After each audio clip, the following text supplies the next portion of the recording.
Hello friends, എല്ലാവർക്കും good morning. അപ്പോൾ ഇന്നത്തെ രേവതിയുടെ വിശേഷത്തിലേക്ക് എല്ലാവർക്കും സ്വാഗതം.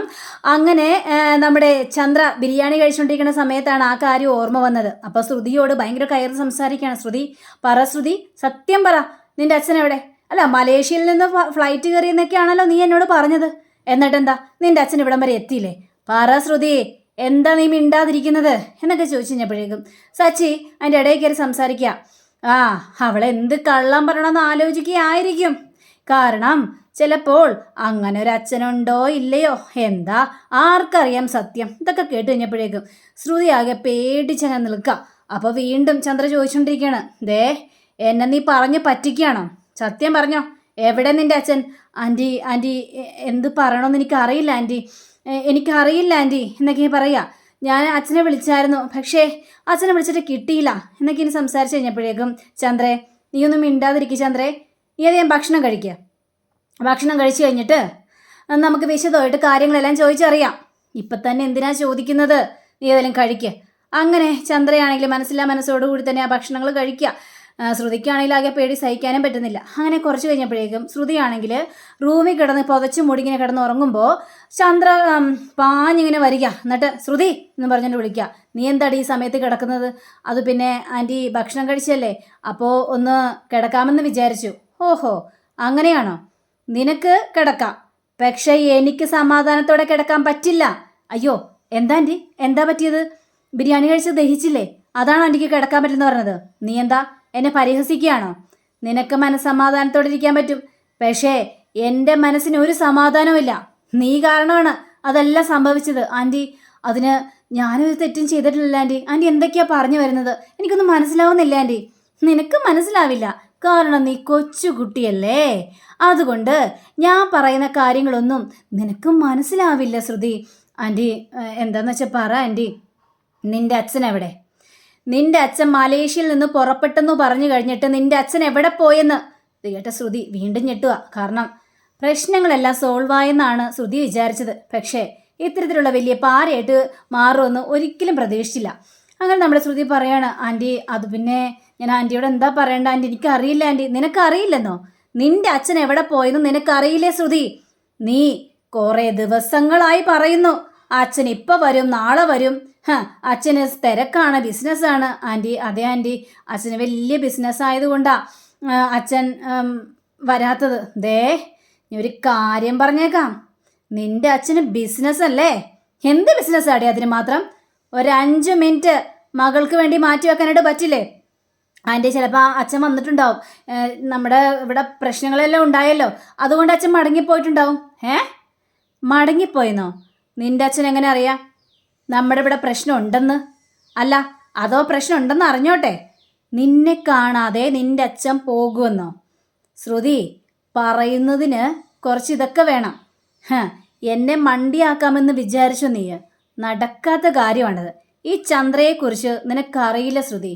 നീ പലരെയും മണ്ടന്മാരും മണ്ടികളാക്കാനൊക്കെ ശ്രമിക്കാം, പക്ഷേ ഈ ചന്ദ്രയെ മണ്ടിയാക്കിക്കൊണ്ട് ഈ വീട്ടിൽ ജീവിക്കാമെന്ന് നീ വിചാരിക്കണ്ട. നിന്റെ അച്ഛൻ ഇവിടെ എത്തണം, അല്ലെങ്കിൽ ശ്രുതി നീ ഈ വീടിന് പുറത്തായിരിക്കും. അത് ഞാൻ പറഞ്ഞില്ലെന്ന് വേണ്ട. നീയേ പല അഭ്യാസങ്ങളും പറയുന്നുണ്ട്. നിന്റെ അച്ഛൻ വരും എന്നൊക്കെ പറഞ്ഞ്. നിന്റെ അമ്മ മരിച്ചതിന് ശേഷം നിനക്ക് അച്ഛനുള്ളതെന്ന് പറഞ്ഞു. അച്ഛന് മലേഷ്യയിൽ വലിയ തിരക്കാണെന്ന് പറഞ്ഞു. എന്നിട്ട് എന്താണ് സ്വന്തം മകളെ കാണാൻ വേണ്ടി വരാത്തത്? മകളെന്താ അത്രക്ക് സ്നേഹിക്കുന്നില്ലേ? കണ്ടോ, വർഷയുടെ അമ്മ എത്ര പ്രാവശ്യം അവളെ വിളിക്കുമെന്നറിയാവോ? എപ്പോഴൊക്കെ കാണാൻ വരുമെന്നറിയാവോ? ഇപ്പോൾ ഒരു പ്രശ്നം നടന്നുകൊണ്ടല്ലേ വർഷയെ അവരവരുടെ വീട്ടിലേക്ക് വിളിച്ചുകൊണ്ട് പോയത്. അതിരിക്കട്ടെ, ഇപ്പം രേവതിയുടെ അമ്മയാണെങ്കിലോ, അവർ ഈ വീട്ടിലേക്ക് വരുന്നത് എനിക്ക് ഇഷ്ടമൊന്നും അല്ല, പക്ഷെ എന്നാലും രേവതിയെ കാണാൻ വേണ്ടി വരുന്നില്ലേ? എന്തുകൊണ്ട്? മക്കളോടുള്ള സ്നേഹം കൊണ്ടാണ് അവർ വരുന്നത്. അപ്പം അതേപോലെ നിൻ്റെ അച്ഛനെ ഒന്ന് വിളിക്കുന്നത് പോലും ഞാൻ കണ്ടിട്ടില്ലല്ലോ. നീ വിളിച്ചെന്ന് പറയും, പക്ഷേ ഇതുവരെയായിട്ടും നീ അച്ഛനോട് സംസാരിക്കുന്നത് ഞാൻ കേട്ടിട്ടും കണ്ടിട്ടും ഒന്നുമില്ല. നീ എന്നോട് പറയുന്നത് മുഴുവനും കള്ളത്തരാ, അല്ലെങ്കിൽ ഇങ്ങനൊരു അച്ഛൻ ഉണ്ടോടി എന്ന് ചോദിച്ചപ്പോഴേക്കും ആൻറ്റിക്ക് എന്നെ വിശ്വാസമില്ലേ? ഇല്ല, എനിക്കിപ്പോൾ നിന്നെ തീരെ വിശ്വാസമില്ല ശ്രുതി. നീ എൻ്റെ മുന്നിൽ പല കള്ളത്തരങ്ങളും മറയ്ക്കുന്നുണ്ട്. അതെന്താണെന്ന് എനിക്ക് മനസ്സിലാവുന്നില്ല. എന്നോട് അങ്ങനെ വല്ലതും മറയ്ക്കാനാണ് നിൻ്റെ ഭാവമെങ്കിൽ നടക്കില്ല. എൻ്റെ മുന്നിൽ അതൊന്നും നടക്കില്ല. ചിലപ്പോൾ ശ്രുതി അതെല്ലാം കേട്ട് മിണ്ടാതെ സഹിച്ചിരുന്നത് വരും. പക്ഷെ ചന്ദ്ര അങ്ങനെയല്ല. ചന്ദ്ര രഹസ്യങ്ങളൊക്കെ പുറത്തു കൊണ്ടുവരും മോളെ. നീ പറയുന്നത് മുഴുവനും കള്ളത്തരമാണെങ്കിൽ പിന്നെ നീ ശ്രുതിയുടെ ജീവിതത്തിലും ഈ വീട്ടിലും ഉണ്ടാകില്ല. എത്രയും പെട്ടെന്ന് നിന്നെ അടിച്ച് പുറത്താക്കും ഞാൻ. അതുകൊണ്ട് മോൾ എന്താന്ന് വെച്ചാൽ തീരുമാനിച്ചോ. ഞാൻ പറഞ്ഞല്ലോ, നിന്റെ അച്ഛൻ ഇവിടെ എത്തണം, എന്നോട് സംസാരിക്കണം, എനിക്ക് കാണണം അദ്ദേഹത്തെ. അപ്പോൾ ഇത് കേട്ട് കഴിഞ്ഞപ്പോഴേക്ക് ശ്രുതി ഇരുന്ന് കരയോ. ആൻറ്റിക്ക് അറിയാലോ ആൻറ്റി, എൻ്റെ അമ്മ മരിച്ചപ്പോൾ എൻ്റെ അച്ഛൻ വേറൊരു വിവാഹം കഴിച്ച് സുഖമായിട്ട് ജീവിക്കുകയാണ്. അതുകൊണ്ട് കൂടുതൽ എൻ്റെ കാര്യത്തിൽ നിന്നും ഇടപെടാൻ വരാറില്ല എൻ്റെ അച്ഛൻ. നിർത്ത് ശ്രുതി, ഇനിയും ഇത്തരത്തിലുള്ള വർത്തമാനം എന്നോട് പറയണ്ട. നീ പല പ്രാവശ്യം എന്നോട് ഇതെല്ലാം പറഞ്ഞിട്ടുണ്ട്. എനിക്കിനി അതൊന്നും കേൾക്കേണ്ട ആവശ്യമില്ല. ഒന്നെങ്കിൽ നിൻ്റെ അച്ഛൻ ഇവിടെ എത്തണം, അല്ലെങ്കിൽ ഞാൻ പറഞ്ഞേക്കാം എന്നും പറഞ്ഞുകൊണ്ട് ഈ ചന്ദ്ര അവിടെ നിന്ന് ഇറങ്ങിപ്പോയി കഴിഞ്ഞപ്പോഴേക്കും ശ്രുതിയാണെങ്കിൽ ഭയങ്കര കരച്ചില്ല. എൻ്റെ ദൈവമേ, ഞാനിനി ഇവരുടെ മുന്നിൽ എങ്ങനെ എൻ്റെ അച്ഛനെ എത്തിപ്പിക്കും? ഇനി ആര് വരും? ഇവരോട് സത്യങ്ങൾ തുറന്നു പറയാൻ പറ്റില്ലല്ലോ. ഇനിയിപ്പോൾ എന്ത് ചെയ്യുമെന്ന് അറിയാൻ പാടാത്തൊരവസ്ഥയിൽ ആകെ കലങ്ങി മറിഞ്ഞ് ഇരിക്കുക. ചന്ദ്രയാണെങ്കിൽ അതിലേറെ കലി. പിന്നീട് നമ്മുടെ രേവതിയെ കാണിക്കുക. അപ്പോൾ രേവതി ഒരു ഗ്ലാസ് വെള്ളമായിട്ട് വരിക സച്ചിയുടെ അടുത്തേക്ക്. സച്ചിയുടെ വെള്ളം കുടിച്ചു, ഞാൻ വെള്ളം കുടിച്ചായിരുന്നല്ലോ, പക്ഷേ ഈ ജീരകവെള്ളം കുടിക്കുക. ഇതെന്തിനാ ഇപ്പം എനിക്ക് വെള്ളം? ബിരിയാണി കഴിച്ചല്ലേ, ദഹിക്കണ്ടേ, അപ്പോൾ ഒരു ഗ്ലാസ് ജീരകവെള്ളം കുടിക്കുന്നത് നല്ലതാണ് സച്ചിയേട്ടാ, അതുകൊണ്ട് ഇത് കുടിക്കുക എന്ന് പറഞ്ഞ് ജീരകവെള്ളം എടുത്ത് കയ്യിലേക്ക് കൊടുക്കുക. അപ്പോൾ കയ്യിലേക്ക് കൊടുത്തു കഴിഞ്ഞപ്പോഴേക്കും സച്ചിയെ സന്തോഷത്തോടെ കുടിക്കുകയും ചെയ്യാണ്. ബിരിയാണി എങ്ങനെ ഉണ്ടായിരുന്നു രേവതി? ബിരിയാണി അടിപൊളിയായിരുന്നു, സൂപ്പറായിരുന്നു, എന്തൊരു ടേസ്റ്റായിരുന്നു അത്. അതുകൊണ്ടാണല്ലോ ആ ബിരിയാണി ഞാൻ മേടിച്ചുകൊണ്ട് വന്നത്. മേടിച്ചുകൊണ്ട് വന്നെന്നോ? അപ്പോൾ സച്ചിക്ക് അബദ്ധം പറ്റിയെന്ന് മനസ്സിലായി.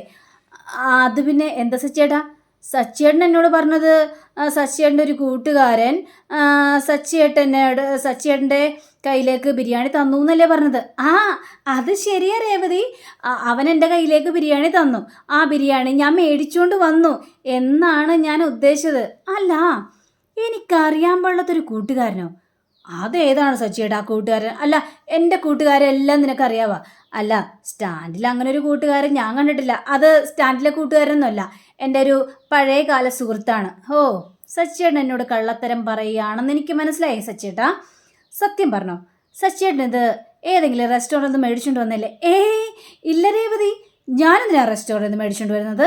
ഇതെൻ്റെ കൂട്ടുകാരൻ തന്നത് തന്നെയാണ്. പിന്നെ ഏതൊരു കൂട്ടുകാരൻ പൊട്ടി മുളച്ച് എന്നിട്ട് എന്തോ ഒരു അത്ഭുത സിദ്ധിയാണുള്ള ബിരിയാണിയാണെന്നും പറഞ്ഞുകൊണ്ട് ഇവിടെ എല്ലാവർക്കും കൊടുക്കുക.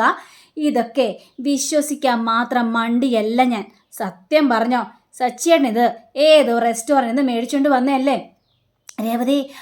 അല്ല രേവതി, ഇതെൻ്റെ കൂട്ടുകാരൻ തന്നെ. സച്ചിയേട്ടാ, എൻ്റെ വീടിൻ്റെ അടുത്ത് ഒരു ഫാത്തിമെത്ത എന്ന് പറഞ്ഞൊരു എത്തിയുണ്ട്. ആ ഇത്തയുടെ പെരുന്നാളും കാര്യങ്ങളൊക്കെ വരുമ്പോൾ ഞങ്ങൾക്ക് ബിരിയാണിയും ചിക്കനും അങ്ങനെ കുറേ കാര്യങ്ങളൊക്കെ തരും. അതേപോലെ തന്നെ ഞങ്ങളുടെ വീട്ടിലും ഓണത്തിന് ആൻറ്റിക്ക് പായസവും സദ്യയും ഒക്കെ കൊടുക്കാറുമുണ്ട്. പക്ഷേ ഇതേപോലെ സച്ചിയേട്ടൻ കാണിക്കുന്നതൊന്നും ഞാൻ കണ്ടിട്ടില്ല. പെട്ടെന്ന് കൂട്ടുകാരൻ തന്ന ബിരിയാണിയാന്ന് പറഞ്ഞ് ഇങ്ങോട്ട് കൊണ്ടുവരാനായിരുന്നു ബാക്കി എല്ലാവരും വിശ്വസിക്കും.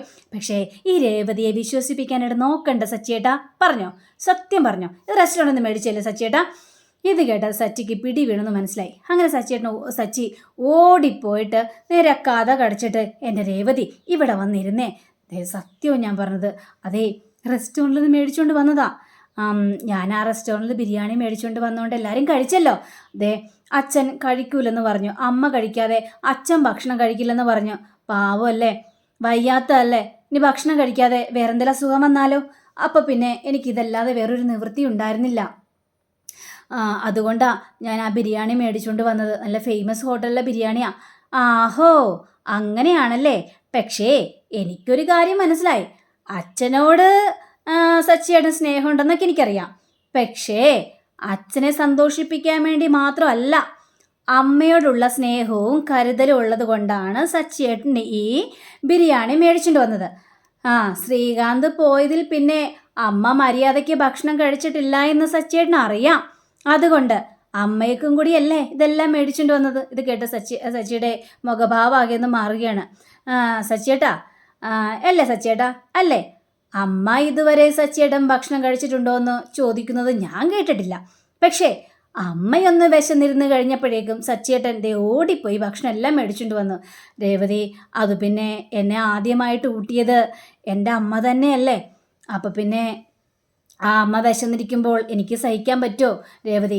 പിന്നെ അതുമാത്രമല്ല, ഇവിടെ അമ്മ കഴിക്കാതെ ആരും ഭക്ഷണം കഴിക്കില്ലെന്ന് പറഞ്ഞു. അപ്പം പിന്നെ എനിക്കിതല്ലാതെ വേറൊരു നിവൃത്തി ഉണ്ടായില്ല രേവതി. അതുകൊണ്ടാ ഭക്ഷണവും ഞാൻ മേടിച്ചിട്ട് വന്നത്. ഇപ്പം എന്തായി, എനിക്കൊരു 1500 രൂപ എൻ്റെ കയ്യിൽ നിന്ന് പോയി.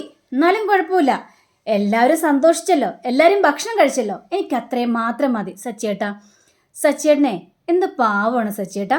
സച്ചിയേട്ടനെ പോലെ സച്ചിയേട്ടൻ മാത്രമേ ഉണ്ടാവുള്ളൂ. ഈ സച്ചിയേട്ടന് കിട്ടിയത് എൻ്റെ ഏറ്റവും വലിയ ഭാഗ്യമാണ്. എന്താണ് രേവതി, ഒരു സുഖിപ്പിക്കലാണല്ലോ? ഏയ്, ഞാൻ സുഖിപ്പിച്ചതൊന്നല്ല, ഉള്ള സത്യം പറഞ്ഞതാ. എനിക്കേ ഓരോ ദിവസം കഴിയും തോറും സച്ചിയേട്ടനോട് സ്നേഹം കൂടി കൂടി വരികയാണ്. ഇത് കേട്ട സച്ചി, ആ സ്നേഹം ഇങ്ങനെ കൂടിക്കൂടി വാ കൊണ്ട് പറഞ്ഞാൽ മാത്രം പോരാ, അത് പ്രകടിപ്പിക്കണം. പ്രകടിപ്പിക്കാനോ? എങ്ങനെ? ഞാൻ കാണിച്ചു തരാം എന്ന് പറഞ്ഞുകൊണ്ട് സച്ചി രേവതിക്ക് ഒരു ഉമ്മ കൊടുക്കാനായിട്ട് പോവാം. ഉമ്മ കൊടുക്കാനായിട്ട് പോയി കഴിഞ്ഞപ്പോഴേക്കും രേവതി പിടിച്ച് ഒറ്റത്തള്ളു, ഒന്ന് പൊയ്ക്കണ്ട ഇവിടുന്ന്. അങ്ങനെ സച്ചിയുടെ തല പോയി ആ കട്ടിലേക്ക് അടിച്ചും കൊള്ളുകയാണ്. അപ്പോൾ അടിച്ചു കൊണ്ട് കഴിഞ്ഞപ്പോഴേക്കും, ആ സച്ചിയേട്ടാ, സച്ചിയേട്ടൻ എന്തോ ഒരു ട്രിപ്പ് ഉണ്ടെന്നല്ലേ പറഞ്ഞത്? അപ്പോൾ സച്ചിയേട്ടൻ പോ, എത്രയും പെട്ടെന്ന് പോകാൻ നോക്ക്. ആ ഞാൻ പോവാ അല്ലേ? പോവാൻ നോക്കേ. അങ്ങനെ സച്ചി അവിടെ നിന്ന് ഇറങ്ങി പോവുകയും ചെയ്യാണ്. പിന്നീട് കാണിക്കുന്നത് നമ്മുടെ ശ്രുതി എല്ലാ കാര്യങ്ങളും ആ മീരയോട് പറയുക. അപ്പം മീര ഇതെല്ലാം കഴിഞ്ഞപ്പോഴേക്കും, എടി ഇതിപ്പോൾ ഭയങ്കര ആപത്തായി പോയല്ലോ, നിനക്കേ അമ്മ മരിച്ചു പോയെന്ന് പറഞ്ഞ പോലെ തന്നെ അച്ഛനും മരിച്ചു പോയെന്ന് നേരത്തെ പറഞ്ഞാൽ മതിയായിരുന്നു. നീ എല്ലാ കളത്തരങ്ങളും പറഞ്ഞു കൂട്ടിയത്. ഇപ്പം എന്താ സ്ഥിതി? ഇനി ഒരു കാര്യം ചെയ്യാം, നമുക്ക് ഈ ഇളയച്ചനെ ഇറക്കിയ പോലെ അച്ഛനെ ഇറക്കിയാലോ? നീ ഒന്നും മിണ്ടാതിരിക്കേ, നീ മണ്ടത്തരം പറയാൻ നിൽക്കരുത്. എൻ്റെ അച്ഛനെ കാണുമെന്ന് എൻ്റെ അമ്മായിയമ്മ പറയുന്നത് കുറേ സ്വത്തും പണവും സ്വർണവും ഒക്കെ കിട്ടുമെന്ന് വിചാരിച്ചുകൊണ്ടാ. പിന്നെ കൂടാതെ സുധിക്ക് ഒരു ബിസിനസ് ചെയ്യാനുള്ള കുറേ പണങ്ങളും കൊടുക്കണം. ഇതൊക്കെയാണ് അവരുടെ മനസ്സിലെ ഉദ്ദേശം. ഇനിയിപ്പോൾ ഞാൻ ഇളയച്ചനെ ഇറക്കിയതുപോലെ ഒരു അച്ഛനെ ഇറക്കി കഴിഞ്ഞിട്ടുണ്ടെങ്കിൽ ഈ ഡിമാൻഡുകളെല്ലാം അവരോട് പറയാനായിട്ട് പറ്റുമോ? എവിടെ നിന്ന് ഒപ്പിച്ചു കൊടുക്കാനാ എന്നൊക്കെ ഇങ്ങനെ പറയുക. പറഞ്ഞു കഴിഞ്ഞപ്പോഴേക്കും, എടേ അത് ഭയങ്കര ശരിയാണല്ലോ, ഇനി എന്ത് ചെയ്യും? എങ്കിൽ നമുക്കൊരു കാര്യം ചെയ്താലോടി, നമുക്ക് ആ ഇളയച്ചനെ തന്നെ വരുത്തിയാലോ? അത് നീ പറഞ്ഞ ശരിയാ. ഇപ്പം തൽക്കാലം ഇളയച്ചിൽ പിടിച്ചു നിർത്താം. ഞാൻ ഏതായാലും ആ ബീരാനെ ഒന്ന് വിളിക്കട്ടെ എന്ന് പറഞ്ഞുകൊണ്ട് കൂട്ടുകാരത്തി നേരെ വീരാനെ വിളിക്കുക. അധികം താമസിയാതെ ബീരാൻ നല്ല വേഷമൊക്കെ ഇട്ട് ദേ വരുന്നു ചന്ദ്രയുടെ വീട്ടിലേക്ക്. കാര്യം വന്നിറങ്ങുക. ആ കഴിഞ്ഞ പ്രാവശ്യം എനിക്ക് നന്നായിട്ട് അഭിനയിക്കാനായിട്ട് പറ്റിയില്ല, പക്ഷേ ഈ പ്രാവശ്യം അഭിനയിച്ച് വെട്ടി മുറുക്കി തൂക്കി കൊടുക്കണം എനിക്ക് എന്നും പറഞ്ഞ് ബീര നേരെ ആ വീടിൻ്റെ മുന്നിലേക്ക് ചെല്ലുകയാണ്. എന്നിട്ട് ഡോർ ഒന്നിങ്ങനെ മുട്ടി മുട്ടി നോക്കുക. പക്ഷേ ഇതെന്താ ഇവിടെ ആരും ഇല്ലേ? അയ്യോ, ഒരു സ്റ്റാർട്ട് ക്യാമറ പറയാൻ പോലും ആരുമില്ല. ശരി, ഞാൻ തന്നെ പറഞ്ഞോളാം, സ്റ്റാർട്ട് ക്യാമറ ആക്ഷൻ എന്നിങ്ങനെ സംസാരിച്ചുകൊണ്ട് കോളിംഗ് ബെല്ലടിക്കുക. കോളിംഗ് ബെല്ലടിച്ച് കഴിഞ്ഞപ്പോഴേക്കും ചന്ദ്ര വന്ന് വാതിൽ തുറക്കുക. ചന്ദ്ര വാതിൽ തുറന്നതും ഇയാൾ പാവത്താനെ പോലെ, അയ്യോ നിങ്ങളായിരുന്നോ, വാ വാ അകത്തേക്ക് കയറി വാ എന്ന് പറഞ്ഞ് ക്ഷണിക്കുക. മോളെ ശ്രുതിമോളെ, ശ്രുതിമോളെ എന്ന് പറഞ്ഞുകൊണ്ട് വിളിക്കുക. അപ്പോഴേക്കും ഈ ബീരാൻ ചുറ്റുപാടിങ്ങനെ വെപ്രാളം കൊണ്ട് നോക്കുകയാണ്. സച്ചിയും രേവതി അങ്ങോട്ട് വരികയും ചെയ്യണം. അപ്പോൾ സച്ചിയെ, ഇയാൾ വീണ്ടും ഇത്രയും പെട്ടെന്ന് ഇവിടെയോ എന്നിങ്ങനെ ചോദിക്കുകയാണ്. അപ്പോൾ അങ്ങനെയും കാണിച്ചുകൊണ്ടാണ് നമ്മുടെ ഇന്നത്തെ റിവ്യൂടെ അവസാനിച്ചിരിക്കുന്നത്. അടുത്ത റിവ്യൂവിനെ കാത്തിരിക്കുക, സബ്സ്ക്രൈബ് ചെയ്യുക. എല്ലാവർക്കും നല്ലൊരു ദിനം ആശംസിച്ചുകൊണ്ട് തന്നെ നമസ്കാരം. Thank you. See again. By.